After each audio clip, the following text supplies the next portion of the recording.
Ladies, gentlemen, and Herodrum of all ages, today we had a fair bit of news pop up for Diablo 4 in the mid-season patch happening in the middle of Season 6. Specifically, we have two blog posts to talk about here for the game in general, but then also, of course, the patch notes themselves for the mid-season patch. So let's break it all down. Starting off then with the patch itself, 2.0.5 will be hitting the game this coming Tuesday on November 19th. This is the Season 6 mid-season patch, of course, and it has a number of important changes coming within it, but of course, one of the standard major things is a ton of balance changes. The patch is pretty sizable, so I'll mostly just be focusing on the highlights more than anything else, stopping at anything important, of course, and then if you want to know any more, you can always check the full notes out for yourself. Starting at the top then, they started with expansion-specific changes, beginning with runes. There are quite a few balancing changes for these, all of them are intended to make the lesser-used runes better, and while there are some good changes in here and some good improvements, we won't know the exact effect of them until they are in-game properly.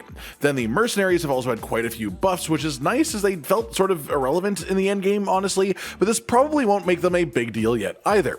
After that, we had balance changes made to Spiritborn. We got a general preview of this on the stream itself. The major important changes that weren't mentioned there in the stream, though, are the Intricacy passive having its free cast bonus after using an ultimate extended to 7 seconds instead of a 5-second window. This actually should be pretty important for letting builds play around with less cooldown reductions required, like Prodigy's Tempo, because this will allow you to string Armored Hide together and chain it between actual ultimate usages and keep 100% uptime on it in way more builds than you could when it was limited to 5 seconds. And Nesicum the Herald, the Spiritborn specific Mythic Unique, has had the time between mark applications reduced to 2 seconds down from 5. This is still a very limiting Mythic Unique mechanic even with this change, but this is way better than it was at 5 seconds, and it could start being worked into builds that don't use Rod of Kapaleke or Sepizantek. It's possible, but it does need some testing to see if it is actually worth more than just, using a legendary two-handed weapon in that slot. Outside of that, just to reiterate the most important change from the stream, in my opinion, Razor Wings is getting a massive damage increase. It's one of my favorite skills for the class,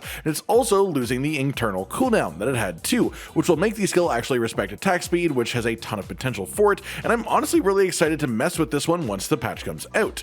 Then we have changes to some other uniques accessible to more classes as well. Shattered Vow has had its damage to healthy enemies affix replaced with 44% bonus damage over time duration, and that actually may be exactly what it takes to make this mythic not only usable, but actually really good, as 44% bonus damage over time duration is essentially bonus damage for all of your damage over time effects, and it is the equivalent of a new multiplier for these two, just because of how duration scaling works with damage over time in this game. And Dariel's Visage procs have been bumped up a fair amount as well, pretty much a 30% boost over what it was before, and Dariel's builds will be better as a result of this, but it's still not crazy. Then we had some unique item and legendary aspect changes, with the most meaningful being that adaptability will now apply to the automatic casts of skills that come from other sources too, like the Storm Strikes that come on Greystaff of the Crone, and this is honestly a really solid change.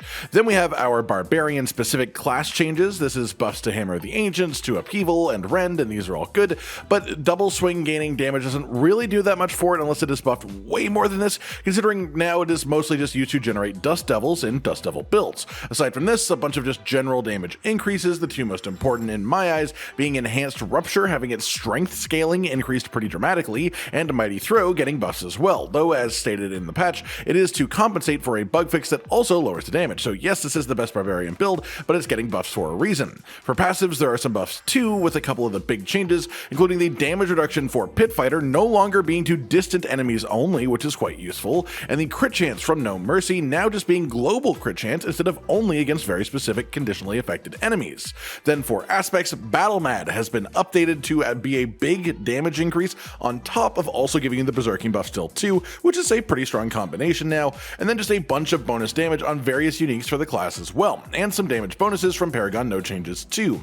As for the Druid, there's been a very slight tornado buff on the actual skill, and an actually meaningful buff to the AoE damage of Storm Strike specifically, another Rabies buff which happens a lot honestly, and a decent buff for Grizzly Rage too. Then there are buffs for passives, mostly just damage scaling increases with the exception of Earthen Might getting higher activation chance, which is really great for it, and Perfect Storm doubling the spirit gain that you get per hit with the Storm abilities. Then there were a bunch of Spirit Boon changes too, and these are all just numerical changes, nothing functionally different here. A bunch of different legendary aspects were changed too, most notably Storm Chaser now has a damage increasing part of it as well, so now Tornado builds will just be a lot stronger in general.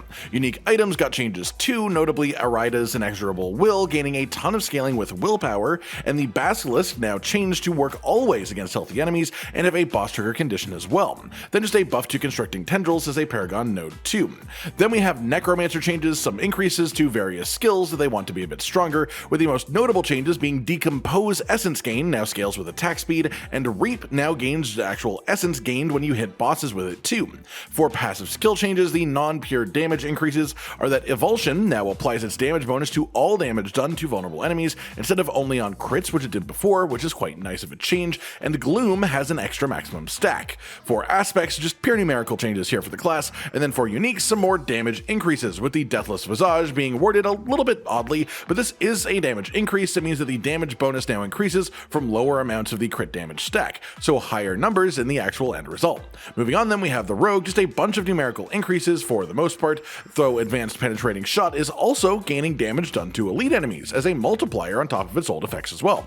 Counter and Concealment now maintains the buff even if stealth ends early, which is great, and then in passives a bunch more of just general number increases, but then also Victimize as a key passive is getting explosion procs more frequently, and that should make Victimize builds much better again. They were pretty rough at the beginning of the season because of the way that they nerfed this before to have an internal cooldown on the procs, but hopefully this makes it better. How much better will depend on how much the more frequently line there actually means. As well, Alchemical Admixture now gains its bonus from only 2 non-physical damage types, no longer the full 3 required. Some more damage from Paragon and the Blade Dancer's legendary aspect, and then a bunch of damage increases for uniques as well. Then for our final class to talk about here is Sorcerer. Again, some general damage increases for the skills, but Enhanced Meteor now is a guarantee to launch a bonus meteor if it hits 3 or more enemies, rather than just being a chance as it has been until now. Enhanced Hydra also gains a bonus damage multiplier as well as its previous effects, and for passives, Combustion is a big improvement too, moving from 4% per unique source of burning to now just being an additional 25% of your bonus damage to burning enemies stat, which makes it much simpler to work around in general. Avalanche has increased lucky hit chance and gives an increased damage multiplier against vulnerable enemies too. As for legendary aspects, it's mostly just damage increases, but Overheating now activates after 2 seconds casting and increases all damage instead of being a crit effect. And Piercing Cold no longer has variance on the number of Ice Shard pierces depending on the aspect rank, but instead only on the damage increase, which yes is now a damage increase per enemy hit instead of a damage decrease per enemy hit, which is what it used to be.